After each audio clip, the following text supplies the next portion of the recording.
Solamente estamos en el bloque de los parásitos de cuerpo cilíndrico, ¿ya? Características de todos los nematelmintos. Los estadios, a partir de todos los nematelmintos, el primer estadio siempre es el huevo. Existe huevo en todos las especies y los géneros de los parásitos. Entonces, el primer estadio ahora es huevo. Luego existen larvas intermedias, que son estas, que son como los adultos, pero en pequeño. Y finalmente los adultos. Entonces tenemos tres estadios: huevo, larva y adulto. En las larvas encontramos 5 mudas: L1, L2, L3, L4 y L5, ¿ya? Entre las larvas, en algunos parásitos son rescatables los tres primeros estadios larvales, L1, L2 y L3, que son diferentes en 2 o 3 de los tipos de parásitos, que enseguida los vamos a mencionar, ¿ya? Ahora, en los adultos encontramos separación de sexos. Entonces hay adultos macho, que están acá, y adultos hembra, está de la derecha. ¿Cómo reconocer al adulto macho y hembra?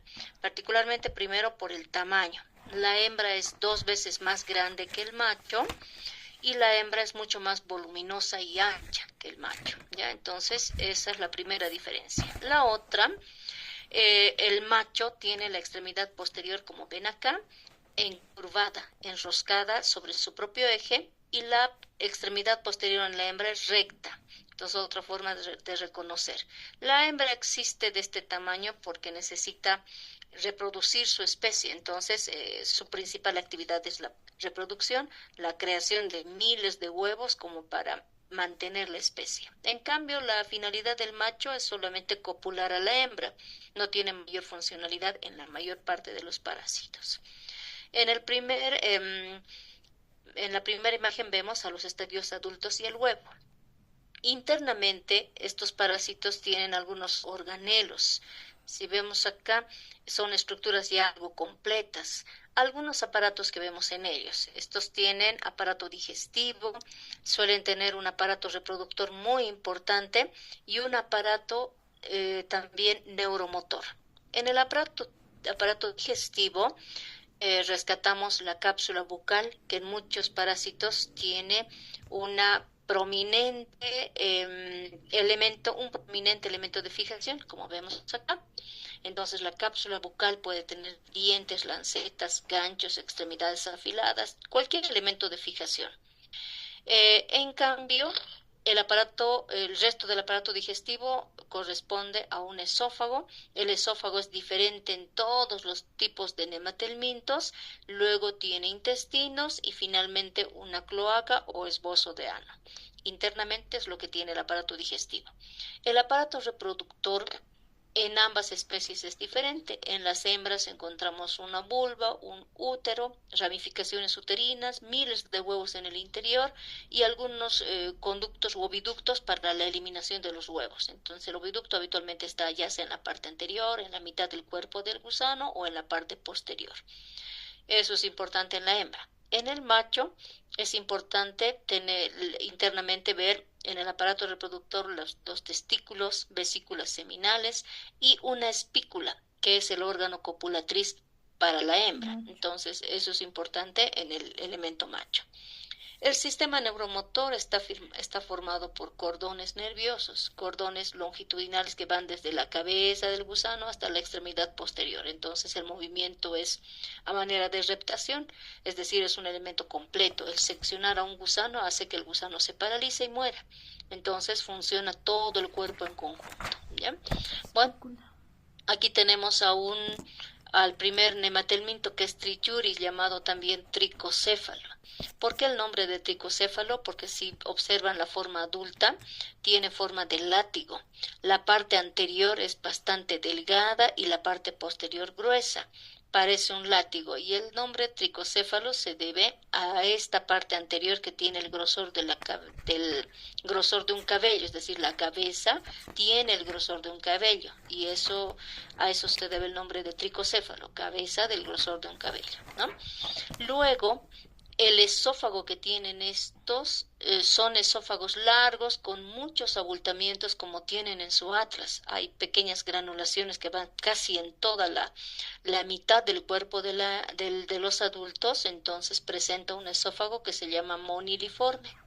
Vamos a hacer la estructura en clases para poder diferenciar y ver más o menos el tipo de esófago, ¿ya?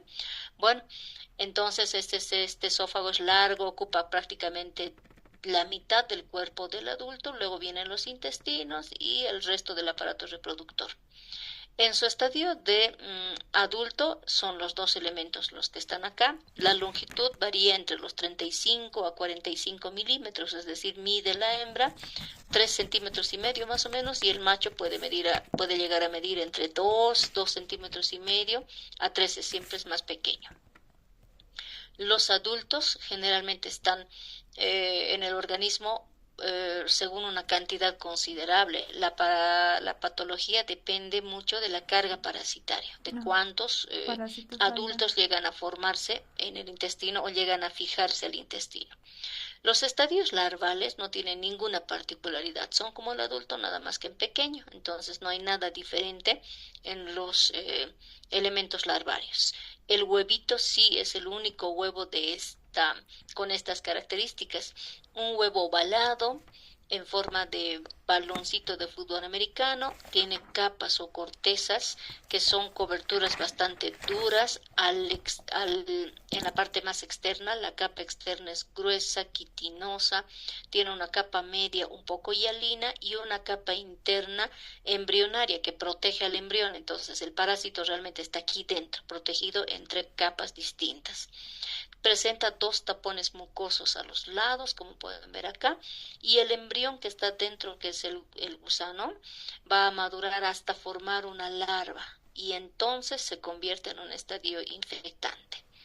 En el ciclo evolutivo vemos que esta parasitosis se conoce como un geohelminto porque el parásito tiene una fase de reproducción en el medio externo, que es toda esta fase de maduración del huevo. Se desarrolla en el medio externo y la otra mitad del ciclo se desarrolla dentro del hospedero. Como ven, es un ciclo monoxénico.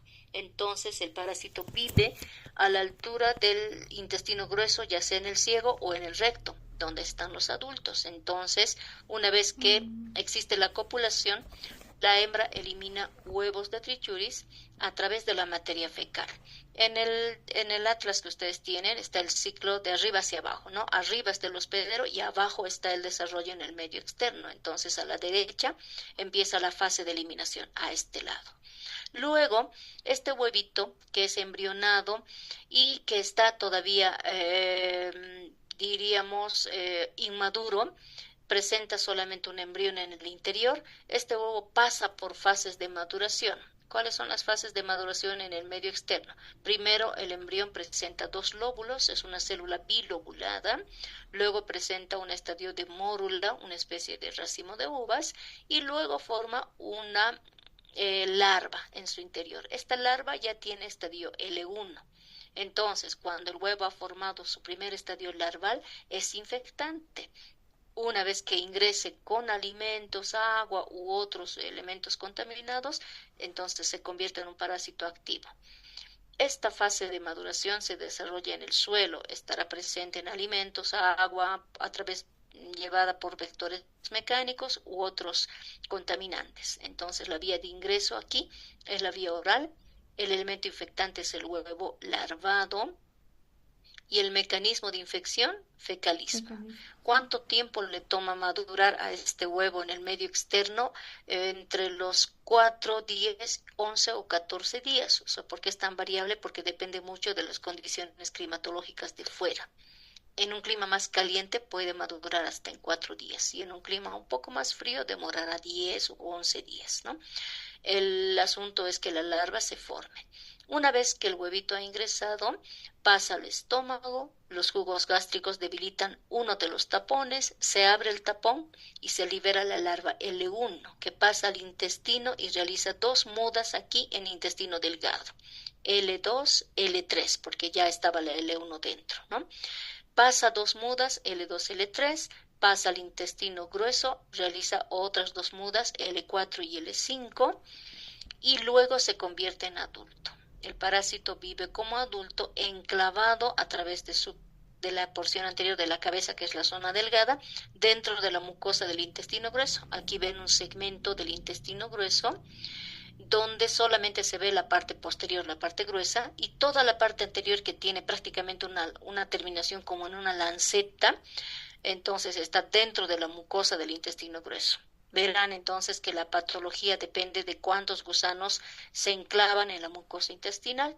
Viven estos como si el intestino fuese un alfiletero y los gusanitos fuesen cada uno de ellos un alfiler, una aguja, produciendo una herida punzante y sangrante en toda la mucosa donde se fijen ellos. Entonces, la respuesta del intestino grueso va a ser un proceso inflamatorio con secreción mucosa y secreción sanguinolenta. Entonces, al principio tendrá la materia fecal no tanto residuos, sino más bien secreción mucosa y luego secreción con estrías de sangre. Muy poco contenido fecal, no hay una diarrea aguda como pensaríamos porque esto es intestino grueso, entonces solamente vemos contenido fecal escaso con abundante secreción mucosa o mucosanguinolenta.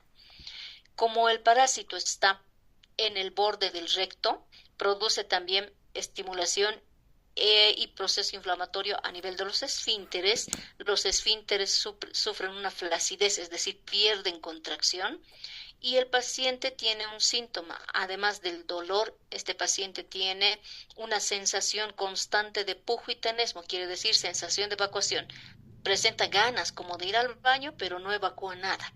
Y esto, si se vuelve crónico, si el paciente está en un estado de deshidratación, hace que el paciente sienta esta necesidad de expulsar contenido fecal y no hay contenido fecal. Entonces, el esfuerzo con un esfínter anal ya dañado produce la siguiente complicación, que es esta de aquí abajo, que es un prolapso rectal. Entonces, lo peor que puede pasar en una persona parasitada con mucha carga parasitaria y que no haya recibido tratamiento es que los esfínteres queden inactivados, flácidos, y que no tengan capacidad de contraerse. Entonces hay una inactivación de esfínteres y ello produce la salida del intestino grueso hacia afuera, y eso es un prolapso rectal. Entonces hasta ahí llega la patología. Por eso es que el diagnóstico debe hacerse a través de un coproparasitológico, buscando los huevitos de trichuris y haciendo el tratamiento lo más pronto posible con derivados benzoimidazólicos, que pueden ser albendazol o mebendazol. Eso en cuanto a trichuris. Este siguiente parásito, que es Enterobius vermicularis o llamado también Oxyurus, es un parásito que produce una parasitosis familiar, es decir, de gran y rápida diseminación en todo el grupo familiar. Presenta los mismos tres estadios: huevo, larva y adulto. Los huevitos se ven aquí como la imagen de la izquierda, en forma de una D, es decir, una cara más o menos cóncava y la otra convexa. Una pared muy transparente que casi es bastante débil y delgada, y un embrión en su interior. Normalmente no se encuentran los huevos en materia fecal, rara vez los encontramos. ¿Dónde los encontramos? Pegados y adheridos al borde anal, es decir, no se eliminan con materia fecal, sino se los deposita, la hembra los deposita en el borde anal. ¿Dónde vive? Bueno, la hembrita es una hembra, como ven acá, un gusanito pequeño de medio a 1 centímetro. Las hembras miden más o menos 1 centímetro, estamos hablando de 10 a 12 milímetros, y los machos miden medio centímetro. La hembra tiene el cuerpo en la parte media bastante ancha y los extremos delgados, sobre todo la parte posterior es muy delgadita, extremadamente delgada. En toda la parte media, internamente vemos acá, adelante hay prolongaciones cuticulares, como dos pequeñas orejitas cefálicas que se llaman aletas cefálicas, como elemento de fijación. El esófago, que está aquí en la parte media, en sus láminas lo ven de manera más clara, tiene un bulbo en la parte media, es decir, un ensanchamiento, y dos zonas delgadas. Ese tipo de esófago se llama esófago oxioriforme y es típico de los oxiorus. Internamente tienen aparato reproductor, aparato digestivo, y el aparato reproductor está lleno de sacos de huevos. Toda la zona oscura que ven acá es prácticamente sacos de huevos, llenito de huevos. Esta es la parte posterior delgada y abusada, es lo que hace clásico al gusano. Acá también ven adultos hembra con la extremidad bien delgadita y recta y adultos macho, los más pequeñitos de acá, que miden medio centímetro, 3 a 4 milímetros en gusanitos. Aquí en este proceso de maduración o de fecundación, cuando el macho copula con la hembra, el macho muere eliminado, muere ¿no y es es cierto? eliminado por el tránsito intestinal. Ajá. La hembra, que como ven no tiene elementos de fijación muy buenos, queda escondida en el intestino grueso entre los pliegues intestinales y no sale en todo el día. Porque si sale afuera no tiene formas de fijación, entonces el tránsito intestinal puede expulsarla para afuera, entonces vive escondida. Aquí adentro, una vez que la hembra forma los huevitos, vive germinándolos y prácticamente llenan todo el cuerpo. Cuando llega la noche, la hembra migra necesariamente al borde anal por dos razones. Uno, porque El tiene calor. poca cantidad de oxígeno en su interior, entonces necesita captar oxígeno y para ello necesita liberarse de los huevos. Y segundo, porque tiene tanta carga en cuanto a huevos que prácticamente se ve pesada. Entonces migra en el afán de desalojar esa carga parasitaria, desalojar los huevos y sentirse más liviana. Ah, Entonces, por eso es que migra todas las noches al borde anal en el afán de poder captar oxígeno y liberar huevos. Los huevos quedan adheridos al borde anal. Si los dejan por la noche, estos huevitos maduran muy rápidamente, les toma entre 2, 4 a 6 horas máximo llegar a formar una larva. Entonces, como ven, en trichuris no es un proceso de maduración largo, son horas solamente. Desde que se depositan en el borde anal hasta las 2 a 3 o 4 horas ya hay una larva formada. Entonces, el mecanismo de infección más común es el mecanismo ano-mano-boca, porque la fijación de huevos en el borde anal va a provocar mucho prurito, escozor anal. Entonces, el paciente es el que lleva los huevos del borde anal a la mano y de la mano a la boca. Entonces, es una autoinfección. Luego, estos huevitos que ingresan hacen el mismo ciclo que en trichuris. Llegan al estómago, se libera la larva L1, realiza dos mudas aquí, hasta tres mudas, llega al intestino grueso, la última muda y se hacen adultos. El macho copula con la hembra y luego es eliminado muerto y la hembra vive escondida entre los pliegues intestinales. Como ven en su tabla de patología, no hay un cuadro clínico clásico, no hay un cuadro diarreico, no hay un cuadro de traumatismo o proceso inflamatorio clásico, no hay. Lo único que producen estos gusanitos hembra, que el macho prácticamente no existe, la hembra es prurito anal que puede pasar hacia también a la nariz produciendo prurito nasal por acto reflejo alérgico mm, y puede producir en las mujeres prurito vulvar. El resto de los síntomas son síntomas psicológicos, es decir, que el paciente por la noche, por el rascado que sufre el prurito anal nocturno, no puede dormir. Si duerme, presenta pesadillas, sufre pesadillas, presenta bruxismo, hace sonar los dientes, sufre de onicofagia, es decir, tiende a comerse las uñas por el estado irritativo. Entonces, si se dan cuenta, son síntomas que parecen graves, pero en realidad no hay daño orgánico muy importante. En las complicaciones lo único que puede pasar es que la hembrita equivoque el camino de salida y en lugar de salir hacia el recto se vaya al ciego y haya invadido, por ejemplo, el apéndice y provoque un proceso inflamatorio a ese nivel, a nivel del apéndice.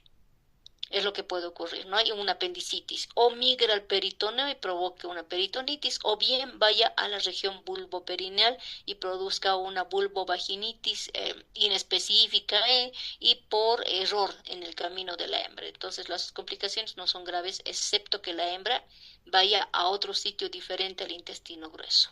Muy aparte de ello, no hay mayor problema. El único problema es el prurito anal nocturno, que es muy común y que la gente cree que por el prurito todos los gusanos parásitos producen lo mismo y no, no son todos, ¿no? Bien,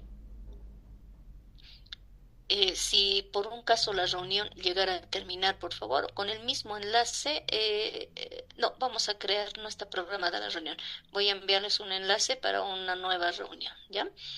Bueno, Otro parásito que es importante y un poquito más peligroso, antes de ver ello, el diagnóstico, no les dije. No podemos hacerlo a través de un copro, porque si ustedes ven acá, la hembra deposita huevos directamente al borde anal. Entonces, la única forma de pillar los huevos es pegar una cinta scotch al borde anal y ahí capturar los huevos adheridos. Esta prueba se llama test de Graham y aquí vemos a una hembrita justo en una fase de oviposición, es decir, llegando a eliminar huevos a través del oviducto que está cerca a la cabeza, por eso les decía que se siente tan asfixiada por los huesos, por los huevos, ¿no? Y la parte anterior que está cerca al esófago, aquí están las prolongaciones cuticulares o aletas cefálicas, y a la parte posterior, el extremo posterior muy afilado y muy delgadito, casi transparente, ¿no? Entonces, el método de diagnóstico es diferente, se llama test de Graham o test de la cinta engomada o cinta Scotch. Uno encuentra huevos a través de la cinta Scotch pegados a la cinta. Incluso las hembras pueden quedar muertas una vez que han eliminado todos los huevos, la hembra muere. Y vemos los huevitos así, de manera transparente en forma de una D y todos pegados a la cinta Scotch, ¿no? Entonces este diagnóstico es un poco diferente a los otros. El otro parásito se llama Ascaris. En Ascaris ya este parásito es un poco más complicado, tiene un ciclo más largo, tiene los mismos tres estadios, huevo, larva y adultos. Los adultos son los adultos más grandes de toda la familia Nematelmintos. Aquí está la hembra que puede medir hasta 30 centímetros en la longitud y el macho que mide hasta 20 a 25 centímetros. Ascaris lumbricoides se debe el nombre lumbricoides a que se parece mucho a la lombriz de tierra, con la diferencia que esta es parásita, ¿no? De vida parasitaria, en cambio la lombriz es de vida libre, pero el denominativo se debe a eso. Otro geohelminto, porque también desarrolla especialmente en su estadio de huevo, en el suelo, en el medio externo, entonces también es un geohelminto. Los huevitos, que son el estadio inferior, presentan tres formas de huevos. Este de acá, que es un huevo ovalado con muchas capas y con un contenido en su interior que es el embrión, se llama huevo fértil. Se reconoce porque la capa externa tiene mamelones, abultamientos en todo alrededor, y eso hace que reconozcamos al huevo como huevo de Ascaris, huevo fértil de Ascaris. Cuando macho y hembra copulan, la hembra deposita huevos fértiles. También existen los huevos infértiles, aquí, que es un poco más alargado, un poco cuadrangular, presenta mamelones, pero no tiene capas y embrión en su interior, o sea, está vacío. Este huevito es un huevito infértil. ¿Cuándo se produce? Cuando una hembra no es copulada con el macho. Entonces, por el macho no hay muchos machos, habitualmente hay más hembras que machos. Entonces, si no hay copulación, la hembra elimina huevitos infértiles.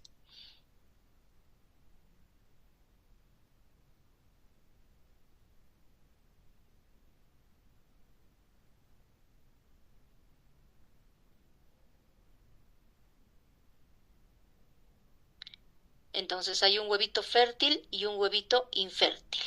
Luego existe el tercer huevito que es este, que se llama huevo decorticado. ¿Cómo reconocemos al huevito decorticado? Cuando el huevo ha madurado, las capas adelgazan y se ven muy delgaditas y los mamelones se ven algo planos, casi no se diferencian y casi siempre presenta una larva en su interior. Entonces el huevo un poco más maduro es aquel que ya ha formado una larva y esa larva ha hecho que las paredes se adelgacen y que estén a punto de abrirse para que la larva se pueda liberar. Entonces este es un tercer huevo que se llama huevo decorticado, que muchas veces es larvado, ¿no? Como vemos acá, la larva ya está formada y está a punto de emerger hacia afuera.